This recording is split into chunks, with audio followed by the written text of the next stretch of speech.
प्रचाराच्या निमित्ताने या ठिकाणी उपस्थित असणारे कवठे मंकाळ तासगावचे विद्यमान आमदार सन्माननीय पाटील साहेब, त्याचबरोबर या ठिकाणी उपस्थित असणारे आमचे महाराष्ट्र प्रदेश काँग्रेसचे वक्ते हनुमंतराव पवार साहेब, त्याचबरोबर या ठिकाणी उपस्थित असणारे युथ काँग्रेसचे जिल्हा अध्यक्ष विवेक कोकरे, तालुका अध्यक्ष सन्माननीय खतीब साहेब, उमेदवार अमोल कराडे, त्याचबरोबर उमेदवार तात्या चव्हाण, या ठिकाणी उपस्थित असणारे आमचे सर्वच वडीलधारी मंडळी, युवक मित्र मंडळी, आजी माजी पदाधिकारी, मी जास्त वेळ घेणार नाही कारण दोन वक्ते आज या निमित्तानं आपल्या समोर आलेले आहेत. मी या निमित्तानं एवढंच आपल्याला सांगतोय की या जिल्हा परिषद गटाचं विरोधातलं जे तिकीट आहे ते याच्या आधी पंचवार्षिक मध्ये त्यांनी काम केलेलं आहे. याच तालुक्यात याच जिल्हा परिषद गटातल्या लोकांनी त्याच्यावर विश्वास ठेवून आज त्यांना निवडून दिलं होतं. पण आज परिस्थिती जर बघितली तर तालुक्यातली रोहितदा जी आमची मनरेगा जी योजना आहे त्या योजनेत मोठ्या प्रमाणावर भ्रष्टाचार करणारा हाच माणूस आहे, बरोबर ना?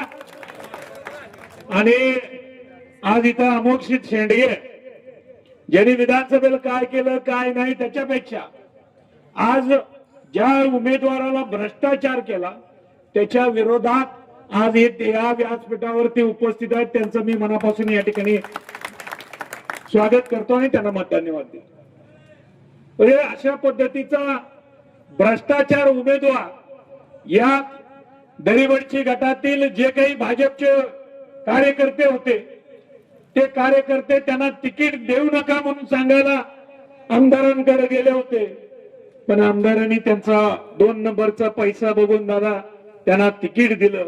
आणि आज या ठिकाणी आमचा जो उमेदवार आहे या पंचायत समिती दरीबडची गटाचा उमेदवार आहे ते तात्या चव्हाण, अगदी सर्वसामान्य कुटुंबातला. याच्या आधी त्याने ग्रामपंचायतीच्या माध्यमातून चांगल्या प्रकारे या ठिकाणी आपल्या समोर काम केलेलं आहे आणि त्यांना संधी या ठिकाणी आम्ही काँग्रेस पक्षाच्या माध्यमातून सर्वसामान्य कुटुंबातील सर्वसामान्य नागरिकांच्या मतदारांच्या हाकेला ओ देणार आहे. त्यामुळं हे दोन्ही उमेदवार या निमित्तानं आपल्या समोर आलेले आहेत. त्यांना आपण मोठ्या प्रमाणावर या ठिकाणी मतदान करून त्यांना सहकार्य करावं. आज परिस्थिती जी काही विरोधी पक्षातल्या उमेदवाराच्या बाबतीत आज या ठिकाणी होते, इथल्या विद्यमान आमदारांना रोहित दादा सांगावं लागतंय की त्याच्याकडे बघू नका, माझ्याकडे बघून मतदान करा, बरोबर ना? तर मला सांगा, तुमच्याकडे मी बघायला काय हरकत नाही, तुम्ही स्मार्ट आहे हेही हरकत नाही, पण आज जे काही तुमच्याकडे बघून मतदान करण्याचं आपण आव्हान करता, पण त्याच या तालुक्यातल्या भोळ्या बाबड्या जनतेनं 1.25 वर्षापूर्वी 1.5 वर्षापूर्वी आपल्याला निवडून दिलं होतं. आमच्या या भोळ्या बाबड्या जनतेला काय मिळालं?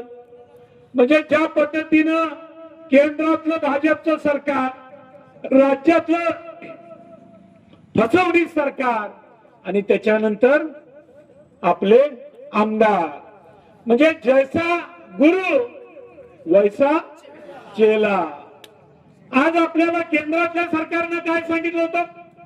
आम्ही कर्जमाफी करू, त्याचबरोबर 2 कोटी युवकांना नोकऱ्या देऊ, 15 लाख शेतकऱ्यांच्या खात्यावर जमा करू. आज राज्यातलं सरकार, फसवणी सरकार सत्तेत येताना आपल्याला पहिल्यांदा प्रामुख्यानं काय सांगितलं? लाडक्या बहिणींना 2100 रुपये देऊ, आमच्या या तालुक्यातल्या शेतकऱ्यांची कर्जमाफी करू, सांगितलं होतं का? केलं का? आणि तसाच प्रकार आमच्या विधानसभेला ज्या आमदारांनी आल्यानंतर या आमच्या तालुक्यातल्या भोळ्या भाड्या जनतेला वेगवेगळी आश्वासनं दिली, जी स्वप्न दाखवली. काय सांगितलं? की आम्ही उंदीला 2000 एकरात MIDC करू, त्याच्यानंतर या कुळारवाडीतल्या वंड्या माळावर सुतगिरणी करू. जत नगर परिषदेला दादा परवा त्यांनी नगर परिषदेला सांगितलं की जत शहराचा चेहरा मोहरा बदलण्यासाठी या ठिकाणी जत शहराला पर्यटन स्थळ करू. आमच्या इथं नगरसेवक इथं बसलेले आहेत, विकास माने, त्यांना सुद्धा माहिती की पर्यटन स्थळ करत असताना काय करायचं म्हणून सांगितलं त्यांनी की प्राणी संग्रहालय करू. आता इथली लोक तुम्ही विजापूरला जाताय, सांगलीला जाताय, कोल्हापूरला जाताय, सोलापूरला जाताय, किती या प्राणी संग्रहालयाच्या माध्यमातून पर्यटनचा झाला फायदा काय? मग या दरीवंची गटात येत असताना या तालुक्यातल्या या भोळ्या बाबड्या जनतेला जे काय पाहिजे ते देणं अपेक्षित आहे का मोठी स्वप्न दाखवायची? आणि आता परत तुम्हाला येऊन काय सांगतात की माझ्याकडे बघून मतदान करा. म्हणून अशा फसव्या घोषणांना विधानसभेला बळी पडलाय, पण येत्या जिल्हा परिषद पंचायत समितीला बळी पडू नका. म्हणून या ठिकाणी आम्ही सगळेजण तुम्हाला विनंती करायला आलोय की त्यांना त्यांची जागा दाखवण्यासाठी, जसं आपल्याला माहितीये गेल्या वेळेस जिल्हा परिषद सदस्य होत असताना जगताप साहेबांना हाताशी धरून जिल्हा परिषद सदस्य झाले, तेच बरोबर लगेच पलटी मारली, माझ्या बरोबर आले. माझ्या बरोबर आल्यानंतर काय झाले, डीसीसी बँकेचे संचालक झाले आणि डीसीसी बँकेच्या संचालकाचा राजीनामा घेतल्यानंतर लगेच उडी मारली. आणि आता तर तुम्हाला सगळ्यांना मला वाटतं अमुक शेंडगेना चांगला अनुभव आलेला आहे. फॉर्म भरताना त्यांनी सांगितलं, म्हणजे सर्वसामान्य लोकांत चर्चा करतो ते उमेदवार की 2 आमदारांना खेळवून आलोय मी, या 3ऱ्या आमदारांना खेळायला किती वेळ लागतोय. ही जर मानसिकता या जिल्हा परिषद गटाच्या बीजेपीच्या उमेदवाराची जर असेल तर येणाऱ्या काळात तुम्हाला ज्या पद्धतीने गेले 5 वर्ष फसवलंय, आता फसवायला सुद्धा माग पुढे बघणार नाही. म्हणून त्या 7 तारखेला तुम्ही सगळ्यांनी वरच्या पांढऱ्या स्लिपवर तुतारी वाजवणारा माणूस अमल करायला मतदान करायचंय. खाली गुलाबी पत्रिका येत्या, त्याच्यात हाताचं चिन्ह दिसत, तिथं हाताचं चिन्ह दाबून आज या सर्वसामान्य कुटुंबातल्या लोकांना, तुमच्या हाकेला ओ देणाऱ्या लोकांना निवडून द्यावा अशी अनेक मी तर कळकळीची विनंती करतो आणि थांबतो. यानंतर